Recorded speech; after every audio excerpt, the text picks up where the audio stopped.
जय Shri Shyam. Welcome back to किरदा family. आज मैं आपके सामने बैसाख मास महात्म अध्याय 25 सुनाने जा रही हूँ। तो आप जानते हैं जैसे कि बैसाख महीना निकल रहा है, ये लास्ट के 5 दिन बचे, एकादशी से लेकर पूर्णिमा तक।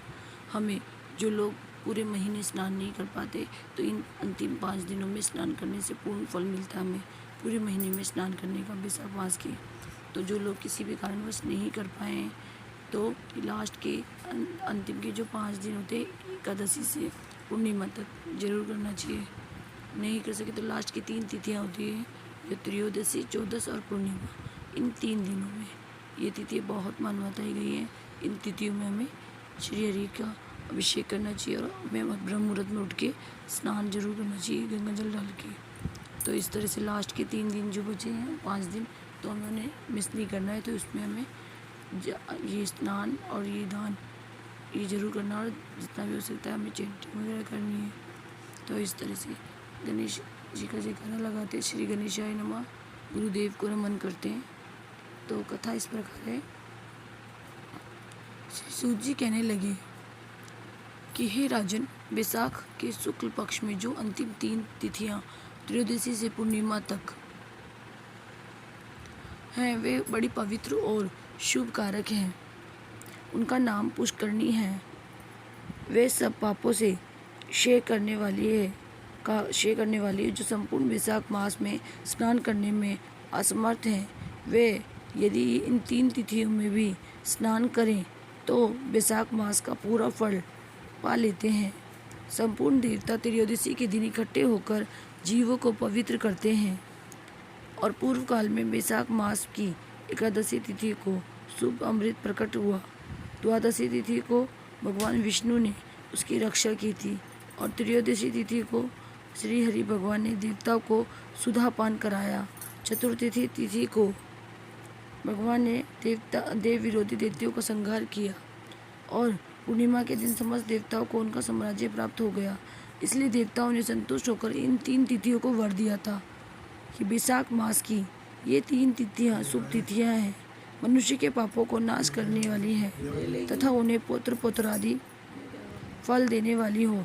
जो मनुष्य इस संपूर्ण मास में स्नान न कर सका हो तो वे इन 3 तिथियों में स्नान कर लेने पर पूर्ण फल को ही पाता है।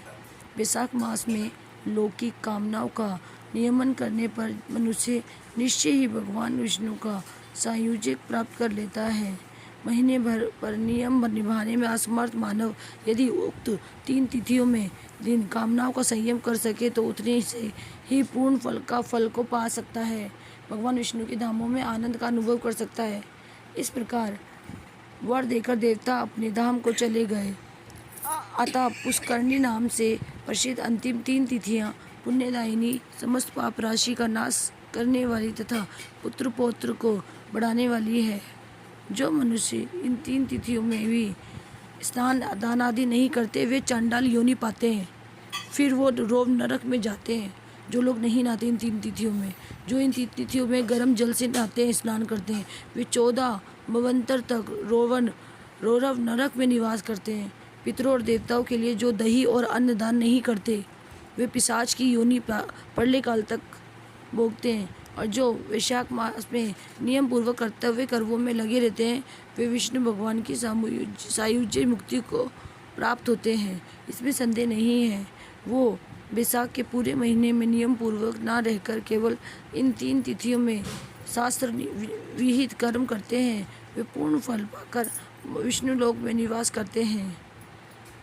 जो स्त्री पूर्णमासी के दिन ब्राह्मण को मालपुआ और खीर भोजन कराती है वो कीर्तिमान पुत्र पाती है। जो बैसाख महीने में अंतिम 3 दिन गीता का पाठ करता है उसे प्रतिदिन अश्वमेध यज्ञ का फल मिलता है। जो उक्त 3 दिनों विष्णु सहस्त्र नाम का पाठ करता है उसके पुण्य का फल का वर्णन करने में इस भूलोक तथा स्वर्लोक में कौन समर्थ है। पूर्णमासी के दिन कोई भी 100 सहस्त्र नाम का पाठ करे और एक नाम पर मधुसूदन भगवान को दूध से स्नान करा दे तो उसके सब पाप दूर हो जाते हैं और वह विष्णु लोक को जाते हैं। बैसाख मास में प्रतिदिन भागवत के आदि या चौथा इस श्लोक का पाठ करने से वाला मनुष्य ब्रह्म को पाता है और जो बैसाख के अंतिम 3 दिनों में भागवत शास्त्र का पाठ पढ़ता है या सुनता है, वे जल से कमल के पत्ते की भांति कभी पापों में लिप्त नहीं होता है। इन 3 दिनों में के सेवन से कितने ही मनुष्य ने देवत्व प्राप्त कर लिया है, कितने ही सिद्ध हो गए हैं और कितने ही मनुष्य ने ब्रह्म तत्व को प्राप्त कर लिया है। ब्रह्म ज्ञान से मुक्ति होती है तथा प्रयाग में मृत्यु होने से या वैशाख महीने में नियम पूर्वक प्रातः काल जल में स्नान करने से मोक्ष की प्राप्ति होती है। इसलिए वैशाख मास के अंतिम 3 दिनों में स्नान, दान और भगवत पूजन आदि अवश्य करना चाहिए। इन 3 भुवन में 3.5 करोड़ तीर्थ हैं। ये सब इकट्ठे होकर पाप समूह की डर से सलाह करने की लगे कि पापी मनुष्य अपने किए गए पापों हमारे बीच में तो रखते हैं और तो हमारे पाप कैसे दूर होंगे। ऐसी चिंता करते हुए तीर्थपाद हरि भगवान की शरण में गए और अनेक स्त्रोत द्वारा स्तुति करके प्रार्थना करने लगे कि हे भगवान, हे देव, हे जगन्नाथ, हे संपूर्ण पापों के नाश करने वाले पापी मनुष्य, हम में स्नान करके पापों को हमारे बीच में छोड़कर आपके धाम को चले जाते हैं। तो हे प्रभु, हम तो आपके आज्ञाकारी हैं, अतः ये पाप हे जनार्दन हमसे कैसे दूर होंगे।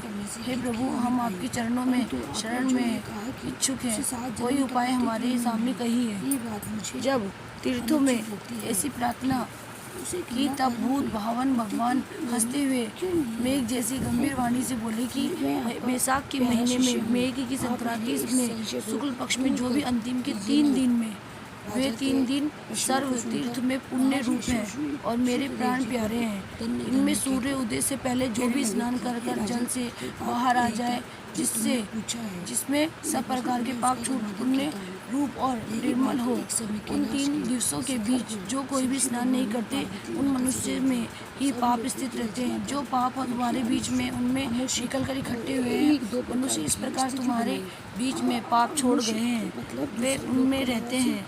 ऐसा विष्णु भगवान ने तीर्थों को वरदान दिया है। ऐसी आज्ञा दे योग बल से वही अंतर्ध्यान हो गए। सब तीर्थ अपने धाम को चले गए हैं और चले आए। प्रतिवर्ष वैशाख के महीने में पिछले 3 दिनों में सब अपने अपने पापों को छोड़ निर्मल होते हैं और जो वैशाख के पिछले 3 दिनों में स्नान नहीं करते, उन्हीं के ऊपर सब मनुष्यों के पापों को आकर ठहरा जाते हैं। इस प्रकार स्नान न करने वाले मनुष्य को तीर्थ श्राप देते हैं। जो कोई इन 3 दिनों में स्नान नहीं करता, उसके सामने कोई पापी नहीं। वैशाख मास महात्मा अध्याय संपूर्ण हुआ। तो इस तरह से आपने देखा लास्ट के 3 दिनों में हमें कितनी महिमा बताई गई है।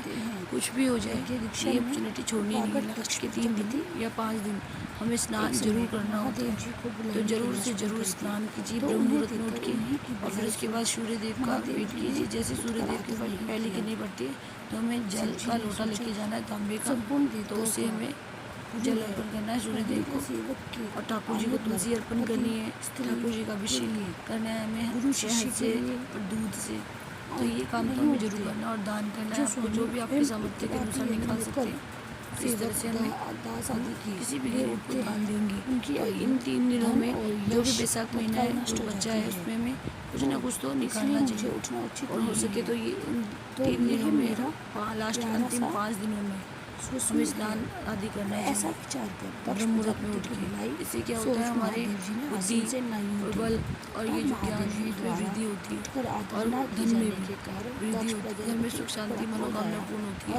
तो छोटे से उपाय से सोचिए कितनी बड़ी उनकी निंदा करने लगी चीज़ें हल हो सकती हैं। तो ठाकुर जी की भी कृपा मिलेगी।